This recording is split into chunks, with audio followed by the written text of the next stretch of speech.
বন্ধুরা, দেখতে পাচ্ছ তোমাদের আসন্ন বাংলাদেশের ইতিহাস ও বিশ্ব সভ্যতা পরীক্ষার প্রশ্নপত্র কিন্তু ইতিমধ্যেই আমাদের হাতে চলে এসেছে। আজকের সমাধান সহ তোমাদেরকে দিয়ে দেব এবং সকল বোর্ডের প্রশ্নপত্র তোমরা আমাদের চ্যানেলে পেয়ে যাবে। তো চ্যানেলে নতুন হয়ে থাকলে সাবস্ক্রাইব করতে কিন্তু কখনোই ভুলো না।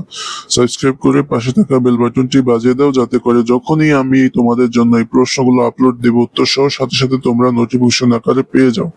আর হ্যাঁ, অবশ্যই বোর্ডের নাম লিখে কমেন্ট করে কিন্তু জানাবে। দেখো, 1 নম্বর প্রশ্নে বলা আছে জাতীয় শহীদ মিনারের নকশাকার কে? এটা হবে হামিদুর রহমান। বলছে যুক্ত ফ্রন্টের 21 দফার প্রথম দফাতে কি ছিল? রাষ্ট্রভাষা বাংলা চাই। এটা 3 নম্বর প্রশ্নের সামরিক শাসক আইয়ুব খান মৌলিক গণতন্ত্রের প্রবক্তা। মৌলিক গণতন্ত্র হলো, এটা হবে 1 ও 2। সীমিত গণতন্ত্র 4 স্তর বিশিষ্ট ব্যবস্থা। পরবর্তী 4 নম্বর প্রশ্নে দেখো বলা আছে কি জাতীয় স্মৃতিসৌধ কোথায় অবস্থিত? এটা হবে সাভারে। 5 নম্বর প্রশ্নে বলা আছে বাঙালি জাতীয়তাবাদের ভিত্তি কি? এটা হবে অসাম্প্রদায়িক চেতনা। 6 নম্বর প্রশ্নে দেখো বলা আছে তবকাত ই নাসিরি গ্রন্থের রচয়িতা কে? এটা হবে মিনহাসুস সিরাজ। 7 নম্বর প্রশ্নে বলা আছে নিরপেক্ষতা ও বস্তুনিষ্ঠতা হলো ইতিহাসের বৈশিষ্ট্য। 8 দেখো বলা আছে স্মৃতি রক্ষার্থে নির্মিত ভাস্কর্য সমূহ ইতিহাসের কোন ধরনের উপাদান? এটা হবে অলিখিত। পরবর্তীতে 9 নম্বরে একটা চিত্র দেওয়া আছে, বলছে কোন সভ্যতার কথা স্মরণ করিলে? এটা অবশ্যই মিশরীয় সভ্যতা। দেখো কেননা পিরামিডের এখানে উল্লেখ আছে। পরবর্তীতে বলা আছে 10 উক্ত সভ্যতার আদিবাসীরা ছিল মূলত ধর্মবৈর এবং একেশ্বরবাদী। এরপর একটি উদ্দীপক দেওয়া আছে যে রাজা রমেশ কোন অঞ্চলের শাসক ছিলেন? শাসক হিসেবে তিনি যথেষ্ট খ্যাতি লাভ করেছিলেন।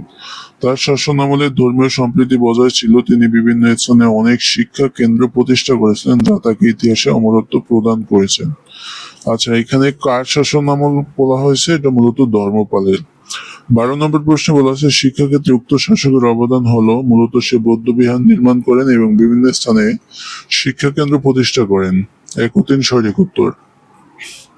এবার বলছে হাজীগঞ্জ দুর্গের বর্তমান নাম কি? এটা হবে খিজিরপুর দুর্গ। তো পরবর্তীতে আমরা সরাসরি 14 নম্বর প্রশ্নপত্রে চলে যাই উত্তর সহ। দেখো 14 নম্বর প্রশ্নে বলা আছে আমাদের সমতল জনভূমি কেমন? এটা হবে আর্দ্র সমতল। 15 নম্বর প্রশ্নে বলা আছে বলেশ্বর ও মেঘনার মধ্যবর্তী জনপদ কোথায়? চন্দ্রদ্বীপ। এটা হবে 2 নম্বর। 16 নম্বর পাল বংশের পতন ঘটিয়েছিলেন কে? এটা হবে বিজয় সেন। 17 নম্বর প্রশ্নে বলা আছে যে বাংলা ভাষার উদ্ভব সম্পর্কে কোনটি? এটা হবে সংস্কৃত থেকে প্রাকৃত, তারপর অপভ্রংশ, তারপরে আমাদের বাংলা। এবার 18 নম্বর প্রশ্নে বলা আছে বাংলা সাহিত্যের প্রাচীনতম নিদর্শন কোনটি? এটা অবশ্যই চর্যাপদ হবে। তার পরবর্তীতে দেখো 19 নম্বর প্রশ্নে আমাদের বলা আছে রিপনে কোন শাসকের কথা মনে পড়ে? এটা হবে শিরন খলজি। 20 অ্যান্সারটা দেখো বলা আছে কি উক্ত শাসকের শাসনামলের বৈশিষ্ট্য ছিল 3টাই: রাজ্য সম্প্রসারণ, রাজ্য নিরাপত্তা বিধান, ব্যবসা বাণিজ্য প্রসারণ।